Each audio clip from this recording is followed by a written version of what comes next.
कहानी है रामपुर गांव की, जहाँ के मर्द महिलाओं को हमेशा नीचा दिखाने की कोशिश में रहते। अरे अभी तक खाना नहीं आया क्या? मुझे एक और शादी करने की जरूरत है। नहीं जी नहीं, ऐसा मत करना, वरना मैं कहाँ जाऊंगी।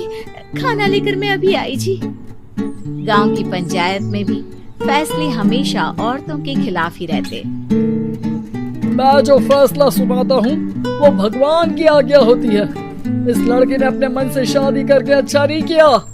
लड़के को घर भेज दो और इसकी शादी इसकी जाति की किसी लड़के से करवा दो। लेकिन ये लड़के, इसे तो गांव के बाहर निकाल दो। नहीं नहीं जमींदार साहब, ये क्या बोल रहे हैं? ऐसा नहीं हो सकता। मेरी बेटी मासूम है, इसे अच्छे बुरे की समझ नहीं है। अरे कहाँ जाएगी ये बेचारी? कहाँ जाएगी? इतनी चिंता है तो पूरे परिवार का गांव निकाला कर देते हैं। बेचारी पूरे बसे बसाए परिवार को गांव छोड़ना पड़ता है। चाहे जो हो, अगर बेटियों को कंट्रोल नहीं कर सकते तो गांव में रहने का कोई मतलब नहीं है। यहाँ औरतों को दब कर रहना होगा। कोई भी अपने हिसाब से कुछ नहीं कर सकता, सब ईश्वर की मर्जी से ही होगा। तभी गांव का एक आदमी दौड़ा दौड़ा आता है। सरपंच साहब, जमींदार साहब, वो कालिया है ना, उसकी बेटी पढ़ने के लिए शहर जा रही है। अच्छा, ये कब हो गया? और कालिया की हिम्मत कैसे हो गई ऐसा करने की? लेकर आओ उसे और उसकी बेटी को। बस फिर क्या था, हाजिर हो जाते हैं कालिया और उसकी बेटी सरपंच के सामने। और कालिया, ये क्या सुनने में आ रहा है? बेटी को इंजीनियर बना रहा है तू? और ये बता, गांव में तो स्कूल नहीं है, फिर कहां से इतनी क्लास पास कर गई तेरी बेटी? राधा, जो कि कालिया की बेटी है, उसे लगता है कि सरपंच उसकी तारीफ कर रहे हैं। सरपंच जी, मैंने ऑनलाइन पढ़ाई की है, डिस्टेंस लर्निंग से। सभी में मैंने अच्छे नंबर पाए हैं, जिसे देखते हुए शहर की इंजीनियरिंग कॉलेज में मुझे स्कॉलरशिप मिली है। वाह जी वाह, क्या होती है ये? पहले तो ये बताओ, फिर आगे की बात करते हैं। पूरा गांव राधा की बात सुन रहा था और राधा बोलती जा रही थी। तो ऐसे मैं फ्री में एक अच्छी शिक्षा लेकर गांव में जो कुछ परेशानियां हैं, जैसे बिजली, पानी और इंटरनेट जैसी समस्याओं के लिए काम करूंगी। मैं गांव को शहर से जोड़ने के लिए पुल का निर्माण करवाने का प्रस्ताव रखूंगी। मुझे पूरी उम्मीद है कि जल्द ही हमारा गांव भी तरक्की की राह पर चल पड़ेगा।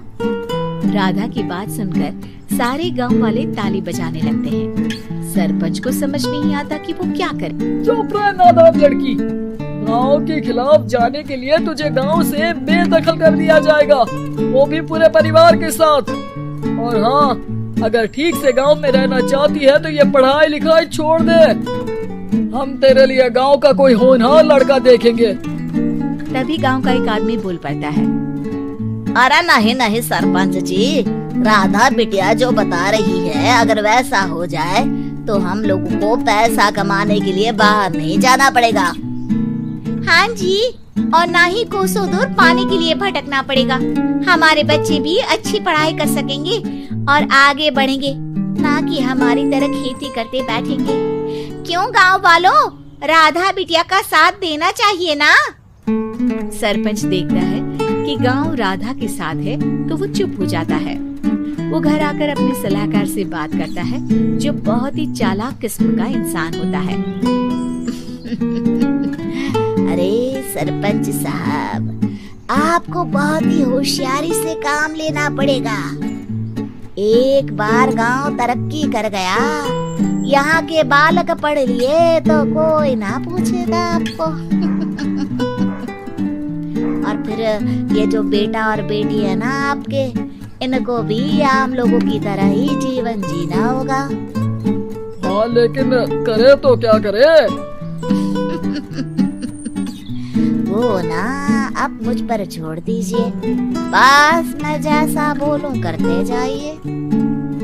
अगले रोज सुबह जब गांव वाले सोकर उठते हैं तो राधा के घर के बाहर और साथ ही वो लोग जिन्होंने राधा का सपोर्ट किया था उनके घर के आगे लाल रंग से कल आऊंगी लिखा होता है।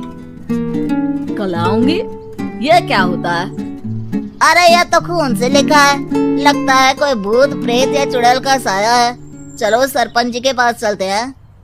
सभी सरपंच के पास जाकर उसे सारी बात बताते हैं। और ये तो बड़ी मुश्किल की बात है। चलो मैं एक बाबा को जानता हूँ, उन्हें बुला लेता हूँ। सरपंच बाबा को लेकर गांव के घर के बाहर जाता है।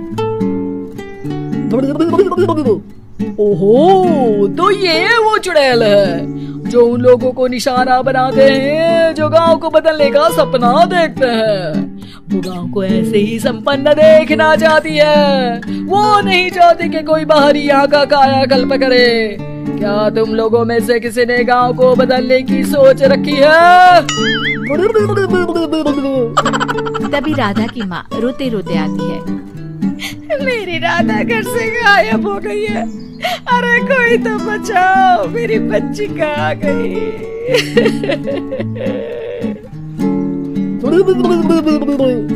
ले गई वो चुड़ैल, तेरी बच्ची को ले गई। अब वो उसे श्रापित करके छोड़ेगी, उस पर चुड़ैल का साया हो जाएगा। तभी बुरी सी हालत में राधा भी वहाँ आ जाती है। उसके बाल चुड़ैल की तरफ फैले होते हैं और कपड़ों में खून लगा होता है। सभी राधा को देखकर डर जाते हैं। माँ, पता नहीं मुझे कौन उठा कर ले गया था। अरे दूर हो जा चुड़ैल, अब हम लोग इस गांव में नहीं रुकेंगे। अरे कैसे बातें कर रहे हैं आप? कल तो आप मेरे भरोसे गांव का हुलिया बदलने, अपने बच्चों को पढ़ाने और तरक्की उन्नति की बात कर रहे थे, तो आज क्या हो गया आपको? ये फिर तुम लोगों को बहकाएगी। ये चुड़ैल गांव में आ चुकी है, ऐसे ही ये तुम्हारे घर के बच्चों को भी ले जाएगी। गांव वाले राधा को गांव से बाहर निकाल देते हैं। उसके माँ बाप रोते रहते हैं लेकिन गांव वाले नहीं मानते। मैं भी अपनी बहन के साथ गांव के बाहर रहूंगा, लेकिन वो पढ़ाई नहीं छोड़ेगी। वहीं सरपंच के घर पर सलाहकार कहता है। देखा, सांप भी मर गया और लाठी भी नहीं टूटी। लेकिन अगले ही दिन सरपंच के घर के बाहर भी वही शब्द लिखे होते हैं और फिर सरपंच की बीवी कहती है, हमारी बेटी को किसी ने अगवा कर लिया है। तभी राधा का भाई वहाँ आ जाता है। अरे गांव वालों, मैंने सरपंच जी की बेटी को देखा था। वो चुड़ैल उसे उठाकर ले जा रही थी। अरे क्या मजाक कर रहे हो?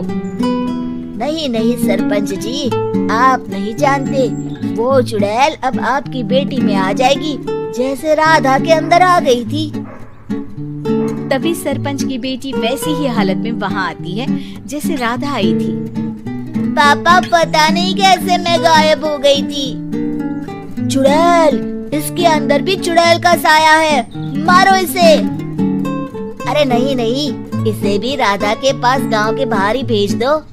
अरे चुप रहो, मेरी बेटी कहीं नहीं जाएगी और चुड़ैल वुड़ैल कुछ नहीं होता है। अरे कैसे बात कर रहे हो सरपंच जी? आप तो बोल रहे थे कि आपका फैसला भगवान का ज्ञान होता है, तो अपने पर बात आई तो अब आप ऐसे बोल रहे हैं। अरे ना ना ना, आपको अपनी बेटी को त्यागना ही होगा। अरे बुलाओ बाबा को। राधा का भाई बाबा को ले आता है, जिसे अब गांव वालों के डर के कारण सच बोलना पड़ता है। मैं कोई बाबा नहीं हूँ, मैं तो मोची था। ये सलाहकार महोदय ने मुझे कहा था एक्टिंग करने को। अब वो मुझे पैसे देने वाले हैं। अब मुझे माफ कर दो। गलती हो गई, मुझे माफ कर दो। तभी वहाँ राधा आ जाती है। देखा सरपंच जी, जब गांव के बच्चे साक्षर होंगे तो आप जैसे लोगों की चालाकी नहीं चलेगी।